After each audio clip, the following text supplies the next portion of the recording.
Hello to everyone listening to us. I am Renata, the conference Tėvai host, and our guest today is Leslie Potter. Hi, Leslie. Hi, Renata. So lovely to be here. Yeah, you are so welcome. Thank you for being there. And so for those of you who still don't know Leslie, even that, seems impossible. So Leslie is a trained therapist, parent coach, and Purejoy Parenting founder. Is that correct? That's correct. Yes. Yeah. And I feel like I've known you for years. And we just talked, just before pressing this record button, that even this connection through Zoom, it still feels real. Like you're some kind of connection going from one side to another one. Yeah, so beautiful. My daughter was born in China, right? And so we talk about that little red thread that connected us and brought us together, right? Yeah. Pulled our energy together. So I'm going to be coming to Lithuania soon. So the little red thread's pulling me toward you. Exactly. So everyone wanting to listen and to meet Leslie, she's gonna come this summer to Masters of Calm Festival. And she's gonna be there the 5 last days of a festival, correct? Yes. Yeah. Yeah. I'm gonna do two different workshops. Yeah, 2 different workshops. One about emotional safety in family, right? And another one, I forgot. Well, it's called, let me see, parenting. Call it the perfect setup to grow ourselves up. Okay. So that's more about parents. Like, how do we navigate through parenting as parents?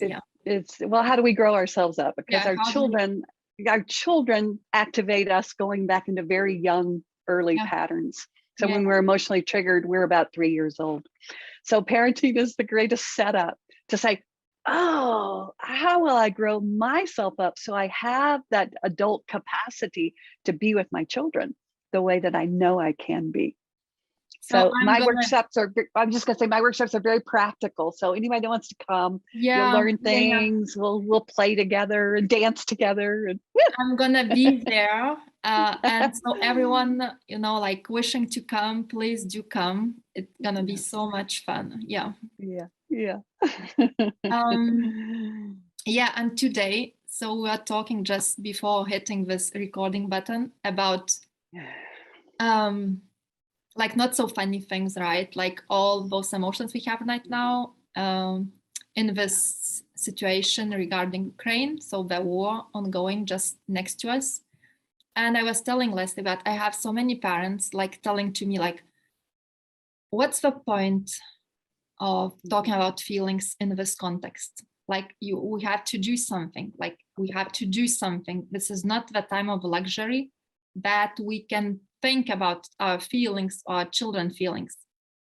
And I asked you, what do you think about this? What's your intake of, do we have time to talk about it? Well, is there a need? Is there a meaning? Well, for me, Renata, and again, this is just my take on it after my many years of everything. And of course, I'm not in Lithuania. I'm not right next to a war. So I really want people to understand that what I began to learn, though, that I had a war going on inside all the time, inside of myself, trying to repress my feelings, trying to get rid of my feelings, trying to pretend like I didn't have feelings. And then when I finally came to the conclusion that my feelings were actually driving my behavior, then I got very clear that it was actually mandatory for me to actually understand what I was feeling. Because when I was feeling powerless and helpless, I get lashed out at my daughter, right? Or I thought I was righteous. I acted righteous and I screamed at her or I controlled her. So when I finally realized, when I felt rejected and abandoned, I would reject my daughter. So my feelings were actually driving my behavior. So of course we want to act in our parenting in the world. And yet for me, it became very critical to take that time, even if it's a moment, to safe seat, which we've talked about here before. And I'll be teaching when I come to Lithuania, to come and just make contact. Like, okay, I want to act, but what feeling is driving this action? Is it a feeling of powerlessness and helpless? And right. And if it is, I'm probably going to power over. right? When every time I felt powerless, my behavior was a power over behavior. So when I found that I could sit with and say, well, of course we all feel powerless right now, especially for Lithuania, you feel powerless, you feel helpless, right? And if you can sit with that, you can do that. Put your hand on your heart. I can feel it in your eyes right now. We'll do it together. And everyone that's listening, of course, right? You feel that. And so what would it be like in this moment to offer kindness to those feelings? Yeah.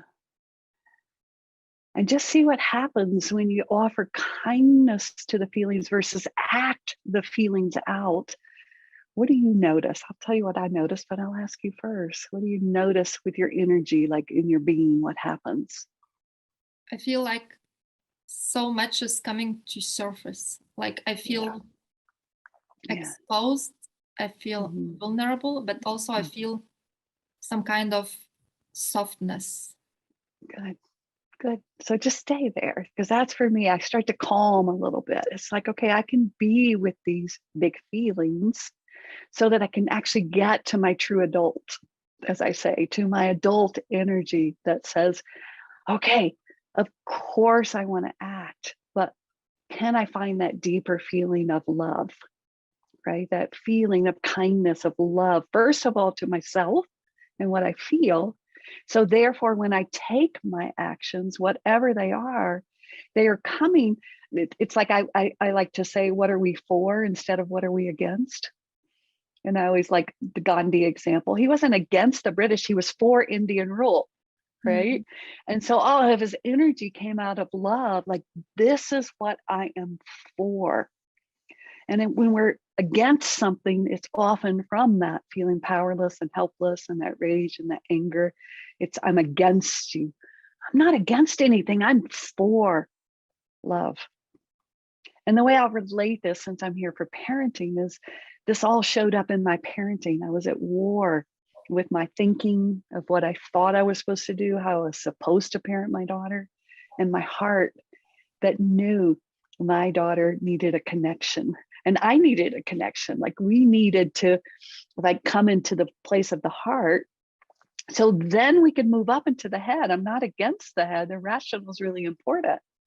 But when the rational is being driven by those feelings that we haven't offered kindness to, we can often be against feeling powerless, against feeling helpless, against feeling rejected. And then we want to crush it. So what if we are for love, making space for all of those feelings? Yeah. So then our actions can keep speaking. That's what I do. I'm not against, I don't talk about what I'm against in parenting. People parent how they parent. That's a personal decision. But I'm for connecting with folks to talk about, what I've learned just over these last 20 years with my daughter. And I talk about what I'm for, which is treating her. She just ran up the stairs, like the beautiful human being that she is, and treating myself that way. So it's more about focusing on what's dear to us, right? Like instead of going like, I don't want this, I don't want the war, I don't want people dying just next to us, I don't want those families without houses. I am going more into, this is what I want, or this is like, this is what I'm for. What are you for? Yeah. It's still, it feels not enough. Yeah, of course. You still you stay with, power. but you stay right here. But you stay right here. And you say, well, of course, because you're saying, I don't want this and I want this. So I don't want back here. I want this is out here. So what's it like to just sit right here?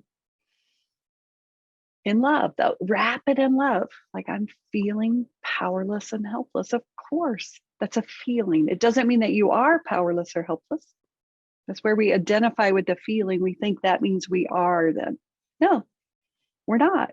You can take many actions right now, right? Many actions.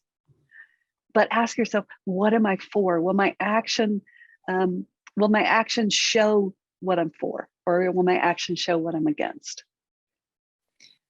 so many of us right now is like, I know what I am for, but like I don't have the means to go there. Like, you know, like I am for, let's say, the peace, right? And then, but I feel powerless. I mean, there is no way I could bring peace to Ukraine right now. Yeah, but that's not what you're for. You're for peace. So how do you find peace inside of you right now? How do you find peace when you have all these divisions inside of you? Like, I'm for this, I'm against this, I want this, I don't want that, I want my children to do this, I don't want them. Like, how do you center and find your peace? And again, I really want people to know, I'm not saying don't act, because people think, oh yeah, we can just sit around and be at peace. But that, for me, that's the first step. Is like, can I find that peace inside of myself so that when I do speak, when I do act, it's coming from that place versus from everything that's wrong, everything that you didn't like. With our children, it's like we talk about everything they don't do. You didn't do this, and you didn't do that, and you didn't do this. Right? Versus coming from that, oh, I see what you did do. And coming from that peace or love, it's like more about, you know, I'm gonna bring from that place more harmony, I guess, than if I'm coming from like feeling powerless. I wanna bring more fear. Yes. More And let's talk about where you can bring it. Like, how do you bring that in your family? Right now, because that's where you are. You aren't in Ukraine, you're close, but you are in your family. So are there places in your family where you're not bringing peace, or where you're still divided and you're, you know, yelling at your kids or whatever? I mean, again, I'm not judging anything you're doing, but just ask yourself, are my actions within my family? I don't know if this is true or not, but I heard a story. Someone said that people would go over to help Mother Teresa, you know, in the orphanages and all those things. And the first question she would ask them was like, well, how is your home life? And they say, oh, I'm getting a divorce and my kids are doing drugs and this, that, and she said, go home, find it in your family first. She said, these people will always be waiting, right? You can always come back. But she says, find it in your home. Right. That's so true. And we just don't value it. I guess we don't bring value to it. Like, if someone would say to me, like, you know, first make everyone around you, okay, not happy, because we're not, you know, in charge of happiness of others, but just bring harmony to your house, bring harmony to your neighbors, bring harmony to your children. I would be like, oh, well, that doesn't matter. I mean, because now there that matters, you know, like people are dying there. That's what's important. Bringing harmony to my house, like, like, nah. But what if we all did? What if everybody focused there? What kind of world do you think our children, what would our home, our world, which is our home, what would it look like? Why do you think we all go there, like by some kind of default? Like, we all imagine that, you know what, we have to fix the world, like, you know, wars and conflicts and situations, and we are totally incapable of focusing on ourselves first, because as you say, there's a war inside us, like really, like we are blaming ourselves and shaming and guilting. Yeah, it's so painful. I mean, yeah, personally, when I explore, and again, this is just from my deep inquiry, is I feel like I was actually trained to do that. I was trained as a young child to take care of others, to love others, to, you know, be kind to others, to be generous to others. But no one ever sat me down and taught me how to be effectively selfish, which means to take care of me. So I felt like from a very young age, I was there to 10. I had an alcoholic mother, and I was trained to take care of her so I could get my needs met, which is really smart. Right. But where the focus became was everything out there. Like I thought I could control everything out there. Of course I couldn't, but I imagined that maybe if I was good enough and I was kind enough and I was loving enough, maybe my mom would stop drinking. Very young conclusion. So all my energy became, if I could just fix this out here, then there may be enough for me. Then maybe my needs will Mm. get met. Right? Very innocent conclusion. So then as I grew, same thing, or as if I became a parent, I kept thinking, oh, if I could just fix everything out here. But what I recognize, you probably know this, I could get my daughter off the computer and then I'd want her to eat good food. I could get her to eat good food and then I'd want her to go outside and walk. I could get her to go walk and then I'd want her to read a book. It never filled that void. Right. And I started noticing this, like, oh, I could control everything out here. And there's still this division inside of me, right? That keeps thinking that one day I'll be able to master maybe the world, the universe. Mm. And what I wasn't doing was turning in and mastering this. And war's been going on forever. I mean, this is a cycle. I mean, again, it's like we can go in history, and just watch it. And it's so much easier to focus out there because it's really big now. It's right next door to you, right? And so then we get, but then we reflect it back in. Well, what's going on in here? And so for me, again, this is just my personal preference. I realized until I could do it in my home, until I could create an environment where I felt emotionally safe, my daughter felt emotionally safe, and I could create, I call them my little parenting pods, my home pod, until I could live it. And I'm not perfect. I literally, I don't want to claim that, but it was small enough that I could experiment, that I could create this environment. And it had a lot to do with me, not her. Then that's what I do now. I go out and I teach people or support people on how they can create the environment in their home first, and then take it to their community, and then take it to the world.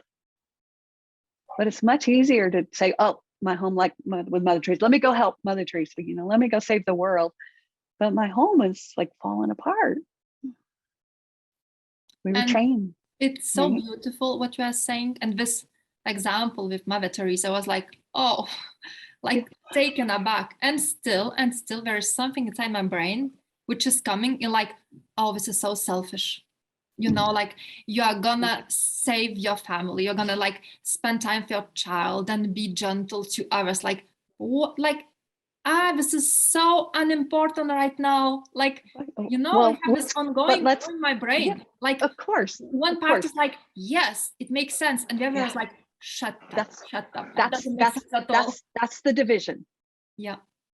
Okay, you just described it right there. You're I can feel it right now, like the two parts inside yourself. Okay. Yeah.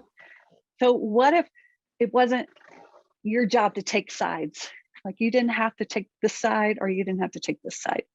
That you could make space to hear them both, that they're both valid. There's no resolution, right? But you, Renata, who you truly are, I always like to imagine I'm way down in my belly when I'm in my love. And I have this big container that can go, oh yeah, I can hear this voice and I can hear this voice, but I'm not going to take a side. Right? It's like when the siblings are fighting, when you take one side, you have to see one as a perpetrator and one as the victim. It never really works out because you're splitting them off, right? So even in sibling rivalry, let's talk about that, or fighting, it's like, how do you hold as a parent that both sides are valid? I mean, we could pick it apart right now, there's one side and there's another side. But the minute we land stuck on one side or the other, we've lost that capacity, again, especially in parenting, to actually see the whole child or see the whole situation that created this, which means we're part of it. I mean, especially, in America, I mean, we're as part of it as anything else. I don't know about Lithuania, but when we really look at what we do over here, it's not a whole bunch difference in all the wars we've been involved in. So it's like, oh, and that's hard to face. And I want to go back to one other piece that's really vital for you and all of us in our parenting, to actually take care of ourselves and really come in to be able to serve. And that's why I care for myself, because I wanted to serve my daughter. I mean, that was my desire, but I wasn't serving her. when I wasn't taking care of myself, I was giving over to her. I wasn't setting my healthy boundaries. I was pretending, giving her all the power. And so, of course, she took it. I mean, she's a kid, right? And then I was feeling resentful, pissed off, right? She was demanding and entitled. So, in not taking care of myself, I wasn't really taking care of the external. I thought I was, because I was taking care of all her needs and sending her to good schools and doing all of that. So that would be me sending all the money to this and trying to take care of this. But actually, I wasn't taking care of the one thing that was vital, at least in my parenting, that I could show up as that beautiful human that I truly am. So I learned, and this is what you brought forth, I had to be willing to tolerate feeling selfish, abandoning, and rejecting of my daughter. They're just feelings. But those feelings went against everything that I was trained to be, which is to care for others, to love others, to be kind to others, and to be generous to others. As I say, no one ever taught me what effective selfishness looked like, which means put my oxygen mask on first so that I can give her without panic, without giving it to her, me dying, right? So I really want to make this clear to everyone. This is not about not acting, at least for me, but it is about taking, even if it's 30 seconds before I want to stomp into my daughter's room and get her off the computer, right? Which I did many times, right? It was just like if I could stand there in front of the door, or if I want to support Ukraine or do whatever I wanted, if I could just stand at my own door for even just 30 seconds, make contact. Offering kindness. Love you. My daughter, she's just leaving for school.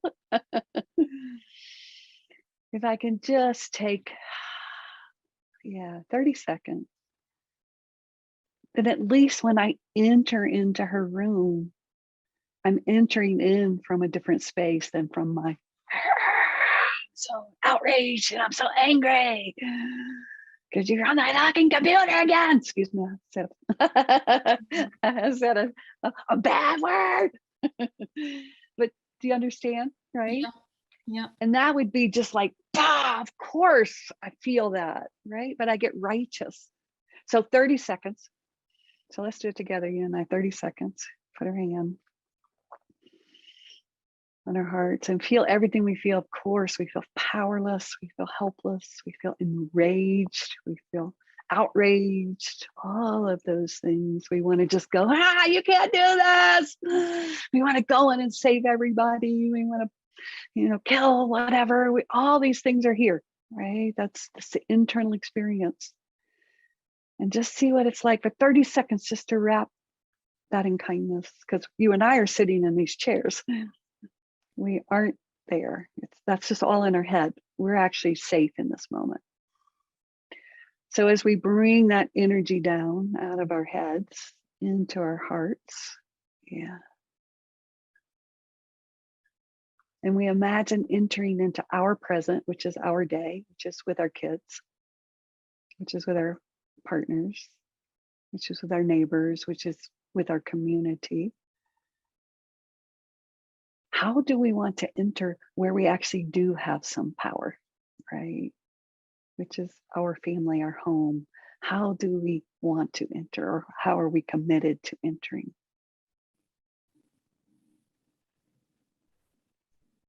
In those moments when I turn inwards, I feel like I feel more, like I have all my 5 senses, which are more vulnerable. Like I hear more, I see more brightly, I smell more intensely. Like I have this exercise my osteopath got prescribed me. I have to lay down on the floor and do it.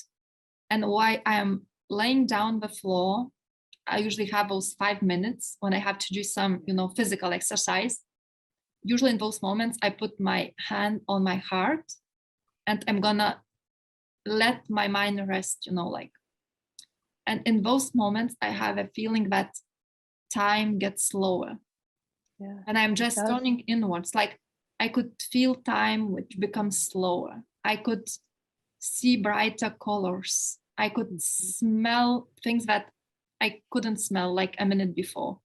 I hear sounds that I wasn't hearing, like my cat scratching, my Yeah. sofa, but I wasn't hearing it like a minute before because it was in this background noise. And in my lost mind, I wasn't even there. I was in my mind, like somewhere worried, scared, busy. And then I just lay down and have these 5 minutes, everything becomes, I don't know how to say, I see the beauty around me, even just the same kitchen or living room floor I'm lying on. But somehow it's majestic. It seems, I don't know, it maybe sound crazy, but that's how I feel. Not at all. But that's the work. That's why I created the safe seat. It's like your space, right? The safe seat is the loving arms of kindness. That's what it is for me. It's God, whatever you call it, the greater part of yourself. It's a place where I can bring all of this craziness, which is all conditioned. It's all learned, but man, it's powerful. We create wars out of it, right? It's powerful to see what all this craziness can actually create in action. So I decided I was going to, because I was making up all kinds of stories about my daughter. She was mean, she was rude, she was entitled. I never wanted to see my daughter that way, right? But this up here, and then it was all my fault because I hadn't, it was just crazy. And so that's why I created the safe seat. So I had a place for all that crazy to actually be able to rest, as you say, to be seen. Now I'm always like, well, of course you feel that way. And of course you think that. And of course I get it, until it finally started going just like yours. It starts calming down because it's finally being seen, heard, and understood. I don't believe any of it's true. That's how I've learned. Anything that's up here talking my craziness in my head, it's not true, because what's true is I'm sitting here in my safe seat, or like you say, what's true is I'm laying here on the floor. So all of this up here is telling me the world is ending and I got to die and there's no meaning and all. That's not actually reality.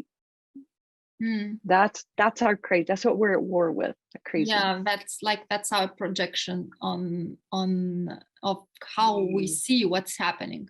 But exactly. Even with feelings, like when I feel, let's say, guilty, it's so hard to not tell to myself that I'm not guilty. Like, I would feel guilty. Let me stop you for a second. So in Purejoy, we see guilt as a refusal to be intimate with the moment.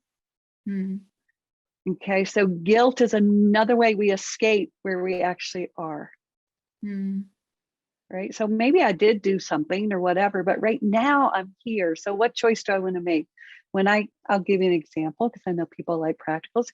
Let's say I yell at my daughter because I didn't go to my safe seat or whatever, I'm hungry or tired, and I yell at her, right? I immediately, after I do that, go to my safe seat. And I talk to myself, oh, sweetheart, you didn't want to yell at your daughter. You don't like that. Of course you didn't. And you just forgot that you had a place that you could come to feel safe. It's like moving the trash can in the kitchen. I say, you move the trash can and you always keep going back to the old place. In Purejoy, we're moving the trash can instead. There's a safe place for you, Renata, right? So when guilt comes up, if I go right away and I say, well, of course you didn't want to do whatever you did. And you did unconsciously. Boom, you got upset. I yell at my daughter. So then when I'm going, and she's going, my inside's going, yeah, I didn't want to yell at her, but I didn't. And I'm like, I know, I see you. I know your goodness, right? And then that one starts to soften and I just can calm. And then in Purejoy, we don't say, I'm sorry. I don't go back and tell my daughter, I'm so sorry, because she'd have to say, it's okay, Mom. Right? Instead, because I'm okay in myself now and I've loved myself, I can go back to my daughter and I can say, oh, sweetheart, I just barked at you right there. I was like hungry and I barked at you. How was that for you? So now I'm offering her the ultimate gift of how was that for you? And she might say, it was no big deal. Or she might say, it sucked. And I can say, oh God, I know it sucked for me too, because I just forgot to love myself. And I'm so glad that you feel safe enough now, because now I'm in a safe seat where you could actually tell me that. Mm. Right. So in Purejoy, once we have created a safe seat and learned to give it to ourselves, then we can actually become that safe seat for our children without making it all about our guilt and our shame. It's all about me. And my personal discovery in this, and this is again just where I came to, was that making it all about me was because I was taught that it was never about me. I was taught that I need to take care of others, love others, this and that other. So I had to sneakily make it about me. So it was just so cool when I realized, oh, when I could be effectively selfish, meaning I could set healthy boundaries. I'll tell you one other piece in Purejoy. My definition of boundaries is what's okay with me and what's not okay with me about how I treat myself, not about how my daughter or anybody else treats me. So as you just said, if I'm feeling guilty and I go in and say, oh God, I was terrible and I'm a horrible person and I'm not good enough and I'm bad, then I'll ask myself, am I willing to set a boundary that says, that's not okay with me to treat myself that way? That's the war inside, right? That I would give myself permission that I could beat myself up. I could shoot myself.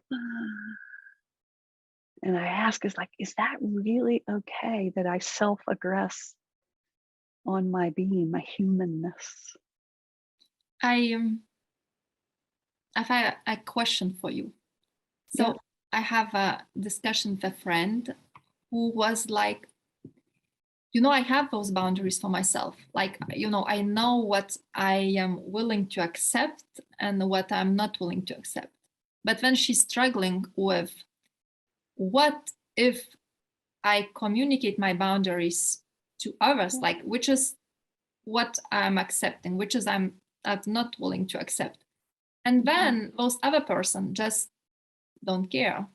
How do She's I an make she can't. She's an adult. So as an adult, now when you were a child, you couldn't go out and get new parents. You couldn't say, hey, I'm not going to stay here. But as an adult, we always can. But remember, a boundary isn't about you can't treat me that way. That's binding the other. They can treat you that way. My daughter was a hitter. People would say, tell her she can't hit. I would go, she just did. What do you mean? Tell her she can't hit. So I began to learn, it's like, if you hit me, this is what I'm going to do. Okay. So my boundaries are very different than telling children what they can do and what they can't do. That's binding the child. So I don't set my healthy personal boundary. Okay, So setting, just tell us, if your yeah, child hits you, let's say, yeah, what we're gonna do? Like, what are your boundaries? Like, so we can, imagine yeah, this whole. yeah. Well, I had a hitter. My daughter was a hitter. So I'll tell you about a story once. I was sitting on the couch and my daughter had her foot in my face. She was literally getting ready to break my nose. I knew it. My daughter's really feisty. She had her foot in my face. And in that moment, it just happened for me. I went, something shifted. Instead of grabbing her foot down and saying, you can't do that, put your foot down and all my stuff, I was just like, I know that you want to connect with me. Because anybody that's got their foot in your face, they really want to connect, right?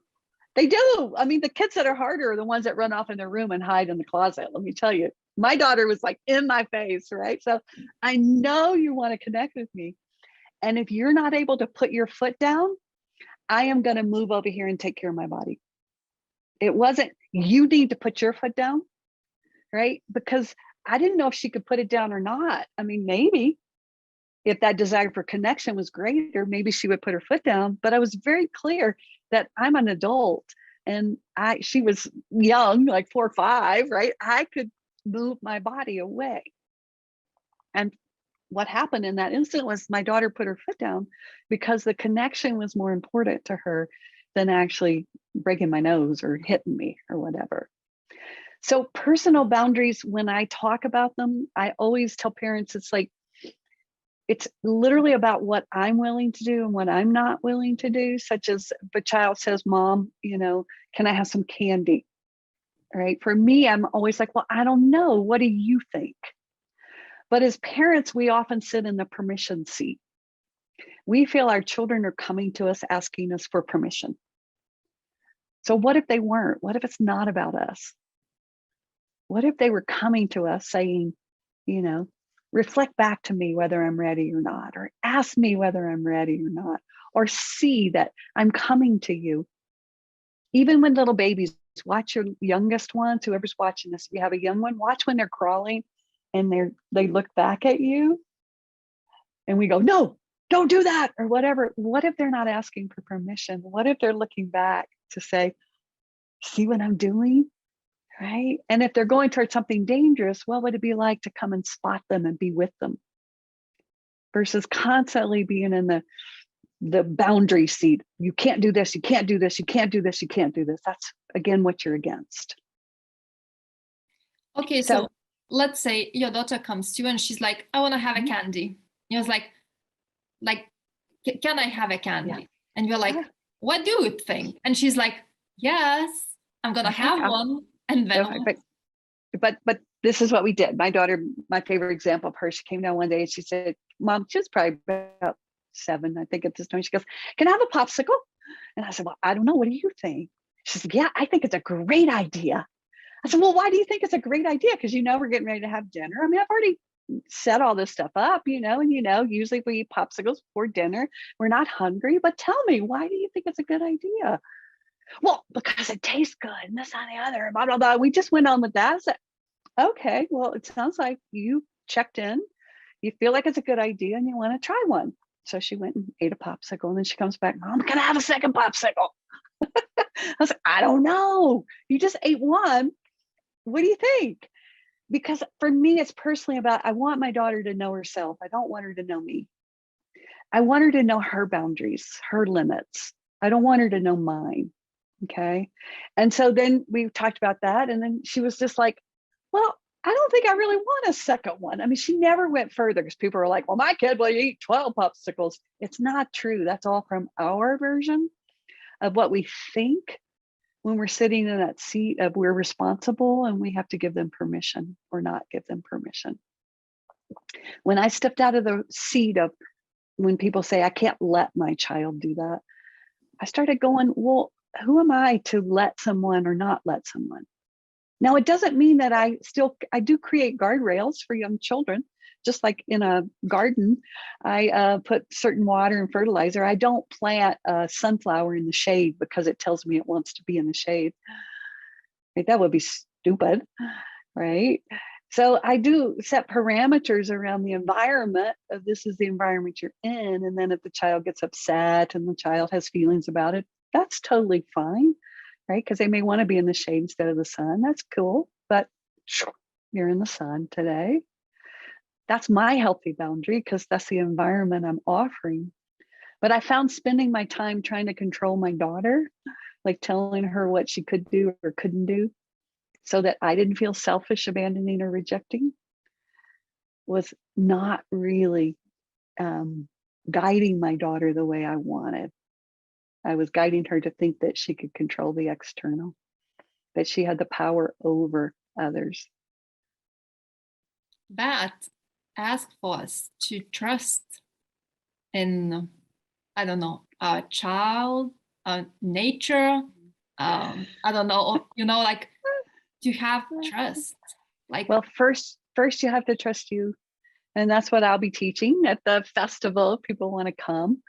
Because how could we ever trust? Look at us now. We couldn't trust, the wars. We can't trust our leaders. We can't trust all of these people. We're all just going, what's happening here? We put our trust outside and now we're all feeling so disappointed. And we're feeling so surprised that all this external's not caring for us the way that we would like to be cared for. So in Purejoy, we always start with how did we give our trust away? We were trained that way. It was smart as children. That's how we survived, right? And yet now, how do we bring that trust back inside so we actually even know what it feels like? Mm-hmm. And therefore, we can create that environment to support our children. We don't see when they trust themselves, we don't see it as an emotional threat to us, as if they're threatening our respect or they're threatening our power. We don't see it that way.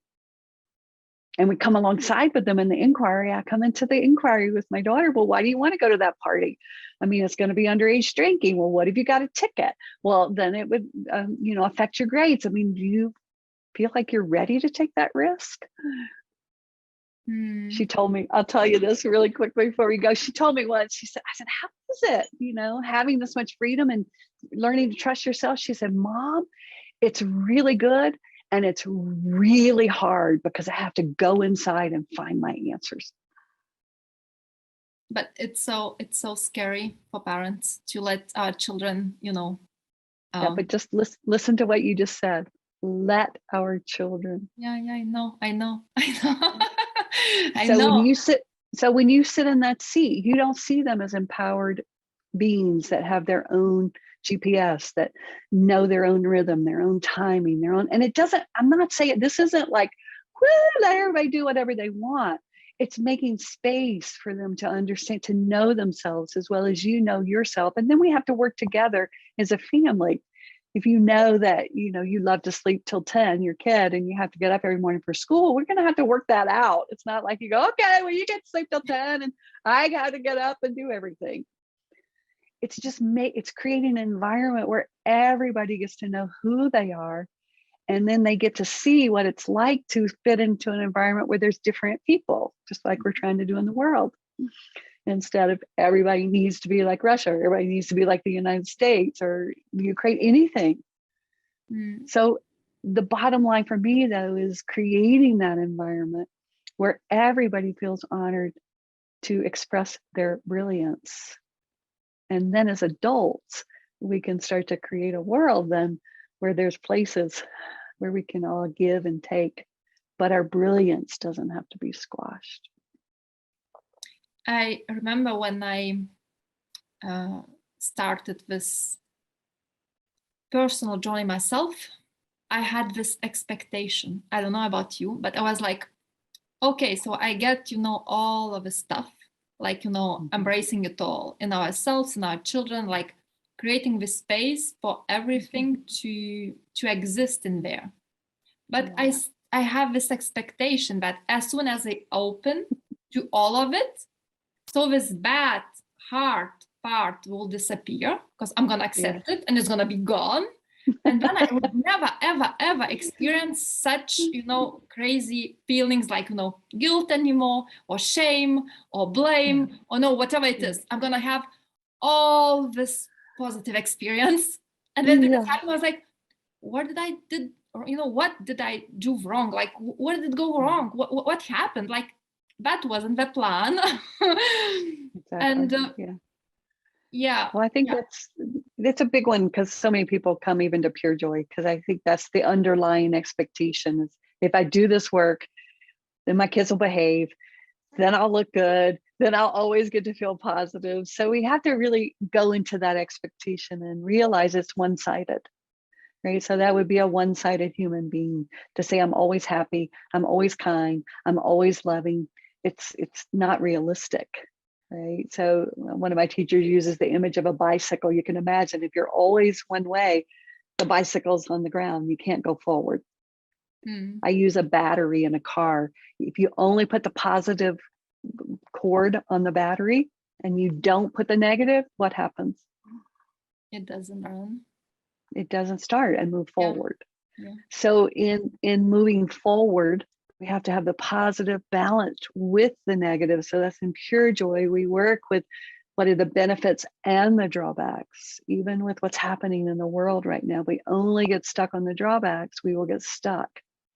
And we won't, you and I started with this, we won't be able to move forward. So if we can see in some way the benefit for us that aren't in the middle of it, right?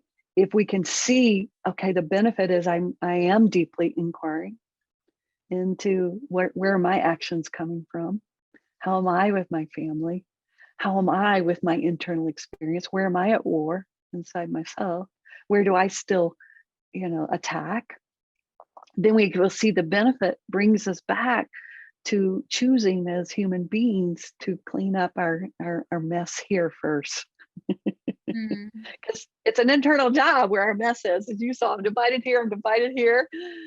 So if we can really start to work to clean it here, then of course the reflection out there we create from our internal experience. Mm. What if I go, inwards, and when I Yeah. see that, there's no harmony, or there is anger, or there is, all those Yeah. kind of destructive feelings that I'm gonna act out. Where do I start?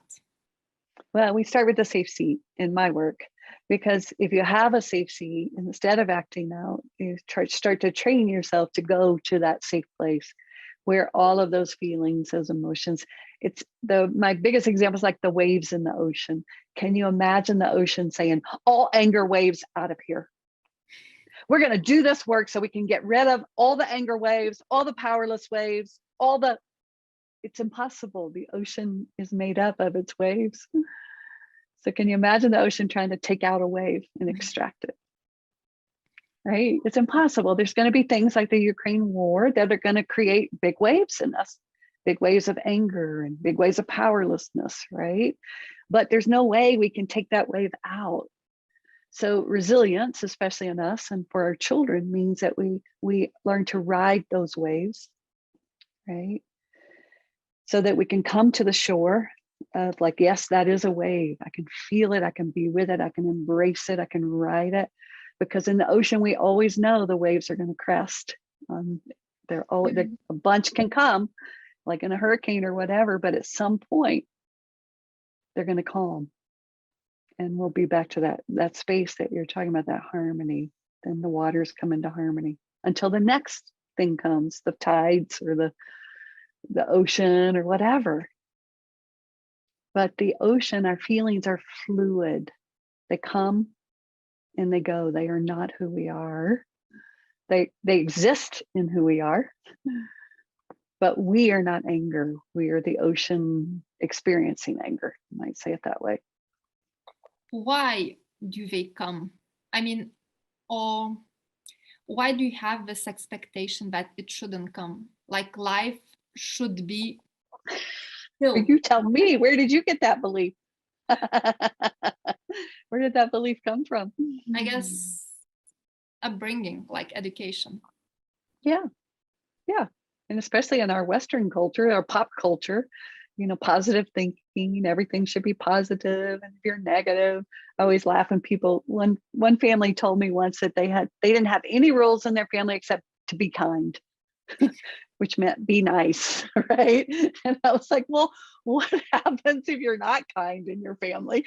Right? There was they just had this big blanket thing that everything but be kind really meant be nice. Yeah. So in my work, I'm like, what if we are kind to all feelings, all expressions? But we contain them. We don't repress them, but we do contain them within the safe environment of, for us, the safe seat. Children don't have the capacity to feel something and then not act. I mean, it's just really quick for them. As adults, we do. We have the capacity. We have to train ourselves in that because we're just like children still. We feel something, we just, but we have the capacity in our adult nature to feel those sensations, those feelings, those thoughts, and stay with them and really check out, are they dangerous? Are they even reality? Reality is you and I are sitting here. We're not in the middle of a war zone. We're watching one, we're sensing one, we're tuning. But the truth is you and I are right here. So we bring all that energy down to being right here in this moment, still including all the thoughts and everything. I'm doing my hands like this because I think of mine like a big circle. And yet I ground into the reality that I'm right here with you. And if you and I miss this moment, which is what you started with, if you and I miss this moment because we get so caught up in our despair and our lack of meaning and our feeling powerless and helpless, we will have missed what we're trying to create, which is when I'm with you, no matter what color you are, no matter what race you are, no matter what, anything you are, I want to be here with you. Yeah. Thank you, Leslie. Thank you You're for so welcome, sweetheart. Thank you for this conversation. Thank you for coming to a festival. We're gonna meet you there this summer. Yeah, I'm so excited. Yes. And I just want to say real quick, my one of my Purejoy parent coaches, who's my assistant's coming with me, and she's going to do a workshop on astro-aware. She's an astrologer, astro-aware parenting. So if people are interested in the astrological charts and the elements in their children and how that plays out in parenting, she's going to be with me to offer that. So lovely to hear. Thank you. All right, sweetheart. Much love. Thank you. Bye. Bye.